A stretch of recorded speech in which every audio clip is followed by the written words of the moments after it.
Hi friends, Reshma Sanjay, Lanchester Builders.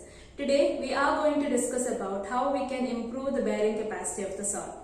So in one of my previous videos, I had explained the importance of carrying out soil testing.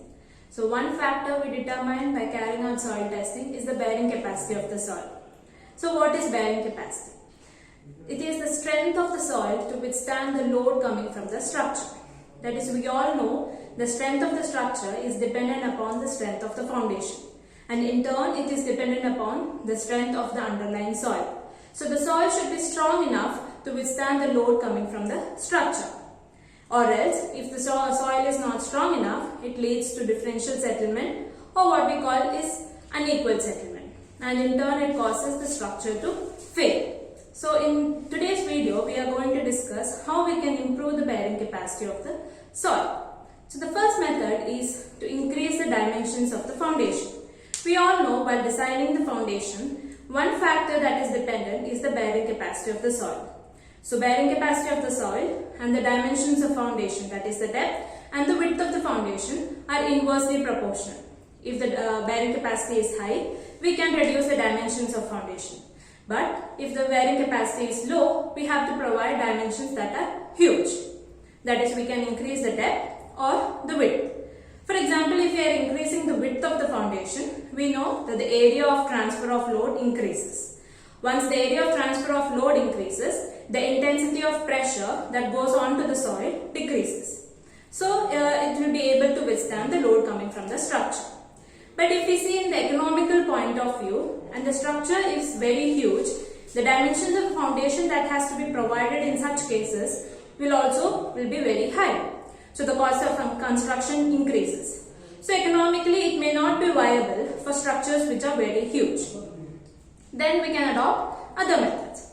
The second is called the draining of soil. That is, if the soil has higher moisture content, the bearing capacity of the soil will be low. In such cases, what we can do is we can drain out the excess water from the soil. That is, we can construct some channels and in turn we can remove the excess water from the soil. This is usually done only when the soil has high amount of moisture content. The third is called compaction of soil.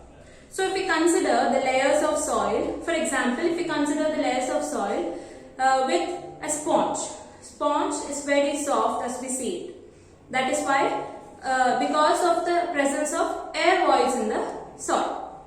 But if the sponge is compacted, the air voids can be removed and it becomes a hard mass. The same concept can be applied with the soil. The soil layers are soft because of the presence of air voids in them. If these air voids are removed and compacted, the strength of the soil can be increased. Applying the same concept, this can be done by two methods.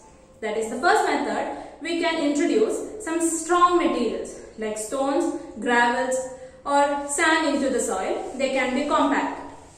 Or else we can introduce what are called as piles. These piles can be cement concrete piles or can be wooden piles. What happens here is when we are adding these external materials into the soil, these external materials are occupying the space that was occupied by the air voids in the soil. Thus, while compacting, the soil becomes strong. The next method that we can carry out is called confining of soil. That is, in the previous case, if we are providing columnar piles into the soil, now we are providing the piles in the form of sheets. And these sheets can be introduced into the soil and compacted, thus improving the bearing capacity of the soil. The next method is called grouting. That is, as boreholes are drilled into the soil. And in these boreholes, cement grout is injected with high pressure. So when these cement grouts are hardened, it in turn improves the bearing capacity, that is the strength of the soil. The next method what we can do is to remove the entire soil from the foundation. That is, if the soil is very weak, in such cases, this is the remedy that we have to do.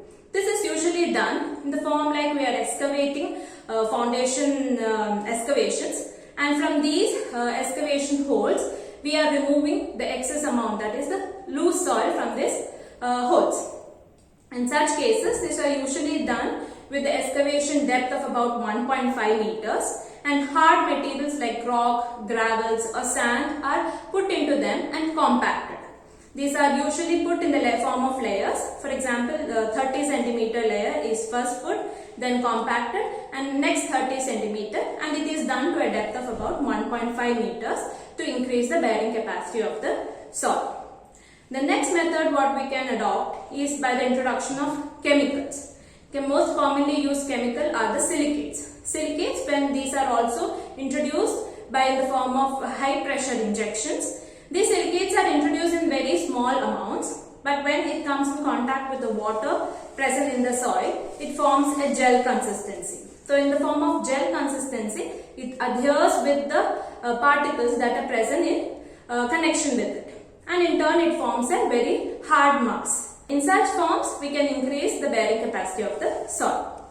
The next method that we can do is the introduction of geotextiles. What is happening here is we are introducing reinforcement. Such in the case of concrete, we are introducing steel to give the tensile strength to the concrete. The same way, here we are introducing geotextiles. In the form of coils, it is introduced into the soil and compacted. Thus, we can improve the bearing capacity of the soil. This is the information that I wanted to share in this video. Thank you and take care.